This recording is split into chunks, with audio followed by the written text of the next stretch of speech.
तो देखिए वहां पे रूम चार्ज कितना होगा।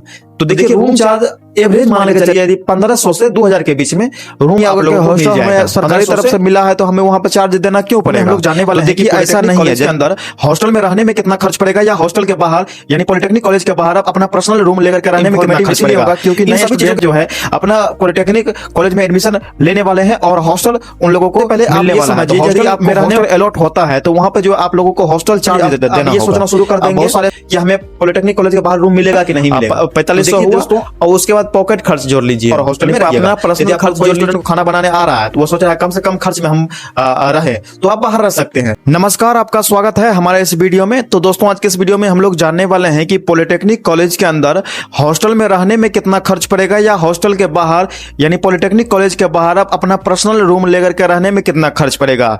इन सभी चीजों के बारे में आज के इस वीडियो में हम लोग कंप्लीट जानकारी लेने वाले हैं। तो वीडियो काफी ज्यादा इंपॉर्टेंट और इन्फॉर्मेटिव रहने वाले हैं। तो वीडियो काफी ज्यादा इंपॉर्टेंट और इन्फॉर्मेटिव इसीलिए होगा क्योंकि नए स्टूडेंट जो है अपना पॉलिटेक्निक कॉलेज में एडमिशन लेने वाले हैं और हॉस्टल उन लोगों को मिलने वाला है। तो हॉस्टल में रहने में फायदा होगा या हॉस्टल के बाहर रहने में फायदा होगा। तो वीडियो काफी ज्यादा इंपॉर्टेंट रहने वाले, इसलिए वीडियो को अंत तक जरूर देखिएगा। तो चलिए फ्रेंड्स आज के इस वीडियो की शुरुआत करते हैं। देखिए फ्रेंड्स सबसे पहले हम बात करेंगे पॉलिटेक्निक कॉलेज के अंदर हॉस्टल यदि स्टूडेंट को अलॉट हो रहा है तो वहां पे कितना खर्च पड़ेगा। देखिए सबसे पहले आप ये समझिए यदि आपको हॉस्टल अलॉट होता है तो वहां पे जो आप लोगों को हॉस्टल चार्ज देना होगा। अब बहुत सारे स्टूडेंट समझ में नहीं आएगा कि हॉस्टल हमें सरकारी तरफ से मिला है तो हमें वहां पे चार्ज देना क्यों पड़ेगा। तो देखिए ऐसा नहीं है, यदि आपको हॉस्टल अलॉट हुआ है तो वहां पे आप लोगों को कितना चार्ज देना पड़ सकता है। तो कितना चार्ज देना पड़ेगा, देखिए 500 से लेकर के 700 के बीच में आपका हॉस्टल चार्ज रहेगा प्रत्येक महीने का। प्रत्येक महीने का रहेगा 500 से लेकर के 700 के बीच। यदि आपको 500 भी हो सकता है, 600 भी हो सकता है, 700 भी हो सकता है। हम एवरेज मान के चले हैं 500 से लेकर के 700 के बीच में आपका हॉस्टल चार्ज रहेगा। तो यह देखिए एक महीने का हॉस्टल चार्ज रहेगा। यदि आपको हॉस्टल अलॉट हो रहा है तो वहां पे जो है आप लोगों को जो है 6 महीने का चार्ज पहले एडवांस में ले लिया जाएगा, क्योंकि आपका प्रत्येक सेमेस्टर कितने महीने का होगा, 6 महीने का होगा, 5 महीने का होगा। तो वहां पे जो होते हैं फ्रेंड्स आपका हॉस्टल चार्ज आप लोगों का एक सेमेस्टर का पूरे ले लिया जाएगा। ठीक है, देखिए यह जो हो गया हॉस्टल चार्ज हो गया। अब आइए जान लेते हैं वहां पे खाने का कितना खर्च पड़ेगा। यदि आप कोई स्टूडेंट ये सोच रहे हैं कि हम हॉस्टल तो ले लेंगे, वहां पे जो है अपना पर्सनल खाना बनाएंगे, तो ऐसा नहीं है कि आप लोगों को जो है वहां पे खाना बनाने का अलाउ हो।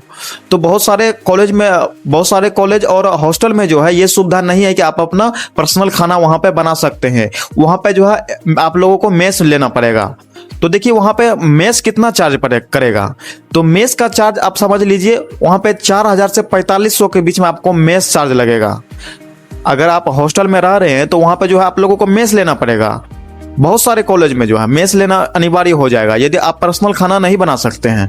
तो वहां पे जो आप लोगों को 4000 से 4000 से लेकर के 4500 के बीच में आपका मेस चार्ज हो जाएगा। ठीक है, तो कितना चार्ज हो गया, तो हमने यहाँ पे हॉस्टल चार्ज कितना हो गया, 700 रुपया हो गया मान के चलिए।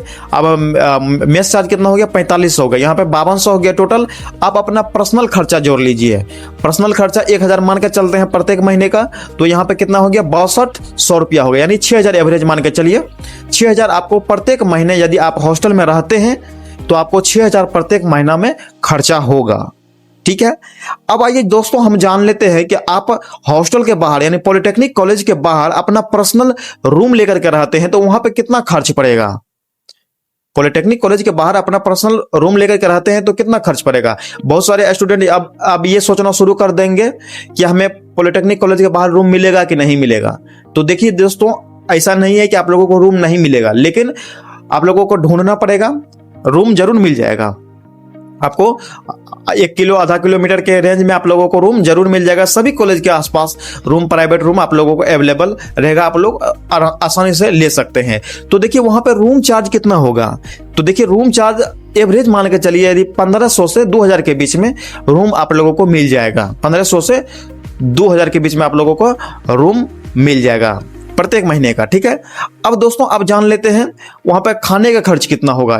यदि आप बाहर में रहते हैं तो बाहर में रहने का खाने का खर्च कितना होगा। यदि आप सब चीज खरीद कर भी खाइएगा, प्रत्येक एक आदमी का हम बता रहे हैं, प्रत्येक आदमी खरीद कर भी खाइएगा तो वहां पर 3000 3500 तक में आप लोगों का 3000 मान के चलिए, 3000 में आप लोगों का खाने का खर्च हो जाएगा। तो टोटल कितना हो गया, 1500 रूम रेंट हो गया, 3000 ये 4500 हो गया। आप मान के चलिए, अब मान के चलिए यहाँ पे कितना हो गया, 4500 हुआ, और उसके बाद पॉकेट खर्च जोड़ लीजिए, यानी अपना पर्सनल खर्च जोड़ लीजिए 1000 रुपया, तो कितना हो गया, 5500 हो गया, 5500 हो गया। यदि देखिए आप बाहर में रह रहे हैं तो आप पर्सनल खाना बनाइएगा तो 3000 खर्च होगा। यदि आप 3-4 दोस्त के साथ मिलकर खाना बनाते हैं तो वहां पर जो है आप लोगों को कितना होगा, लमसम में 1000 से 2000 के बीच में प्रत्येक का एक व्यक्ति का पड़ेगा। तो 4 दोस्त मिलकर बने यानी 2000 लगा, तो कितना 5-6 हजार 7 हजार महीने का 4 आदमी में खर्चा हो जाएगा।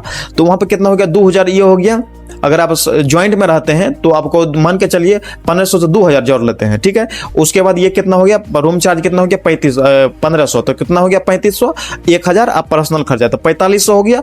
तो अगर यदि आप बाहर में रहते हैं तो वहां पर जो है 4500 से लेकर के 5000 के बीच में आप लोगों को जो है वहां पे बाहर में अच्छी तरीका से और अपना पर्सनल खाना बना करके रह सकते हैं। यदि आपको खाना बनाने नहीं आता है, यदि आपको खाना बनाने नहीं आता तो आपके लिए क्या है, बेस्ट रहेगा हॉस्टल रहेगा। कि यदि आप वहां पे हॉस्टल में रहिएगा और हॉस्टल में रहिएगा तो मेस ले ही लीजिएगा। तो मेस में जो आप खाना खाइएगा और हॉस्टल में रहिएगा। यदि आपको कोई स्टूडेंट को खाना बनाने आ रहा है तो वो सोच रहा है कम से कम खर्च में हम रहे, तो आप बाहर रह सकते हैं। तो अगर यदि आप हॉस्टल में रहेंगे तो 6000 कम समथिंग 6000 आपको प्रत्येक महीना खर्चा हो जाएगा। यदि आप बाहर में रहते हैं तो 4000 से 5000 के बीच में आप आसानी से रह सकते हैं। अब देखिए दोस्तों, हॉस्टल किसको लेना ही चाहिए, कन्फर्म लेना ही चाहिए। यदि आप गर्ल्स हैं तो आप बेहिचक हॉस्टल में रहिए, आप बेहिचक हॉस्टल में रहिए, क्योंकि हॉस्टल में जो है बहुत सारे रूल और रेगुलेशन से हॉस्टल संचालित किए जाते हैं। तो आप वहां पे हॉस्टल में रह सकते हैं, क्योंकि जो हॉस्टल में का रूल रहता है कि 8 या 9 बजे के रात में के अंदर ही आप सभी काम करके आप अपना हॉस्टल में अपना पर्सनल रूम में चले जाएं।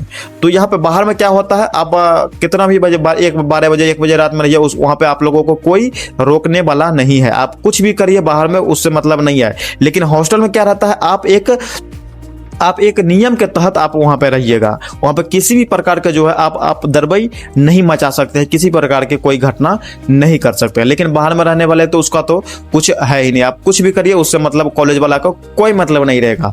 यदि आप हॉस्टल में आपको कुछ भी हो जाता है तो उसका जिम्मेदारी हॉस्टल के इंचार्ज होंगे और प्रिंसिपल होंगे और HOD होंगे। तो आप लोगों को समझ में आ गया होगा कि हॉस्टल में रहने में फायदा है या हॉस्टल के बाहर रहने में फायदा है। आप खुद डिसाइड कर सकते हैं कि आपको कहाँ अच्छा लगेगा। आप अपने बजट के हिसाब से देख सकते हैं, सोच सकते हैं, समझ सकते हैं। तो दोस्तों, आप लोगों को यह कंफ्यूजन दूर हो गया होगा कि हॉस्टल में रहने में फायदा होगा या हॉस्टल के बाहर रहने में फायदा होगा। तो दोस्तों, इसी प्रकार के इंफॉर्मेटिव वीडियो के लिए आप लोगों को यह चैनल सब्सक्राइब करना होगा। अगर आपको यह वीडियो अच्छा लगा होगा तो प्लीज वीडियो को लाइक करिएगा। तो आप लोगों को कोई भी कंफ्यूजन हो तो बेहिचक कमेंट सेक्शन में आपको मेंशन कीजिए। आप लोगों को जो है वह उस टॉपिक पर वीडियो हम बनाएंगे और आप लोगों को इन्फॉर्म करने का प्रयास करेंगे। तो आपको यह वीडियो अच्छा लगा होगा तो प्लीज वीडियो को लाइक करिएगा, चैनल को सब्सक्राइब कर लीजिएगा। फिर मिलेंगे नेक्स्ट वीडियो में, तब तक के लिए thank you, all the best.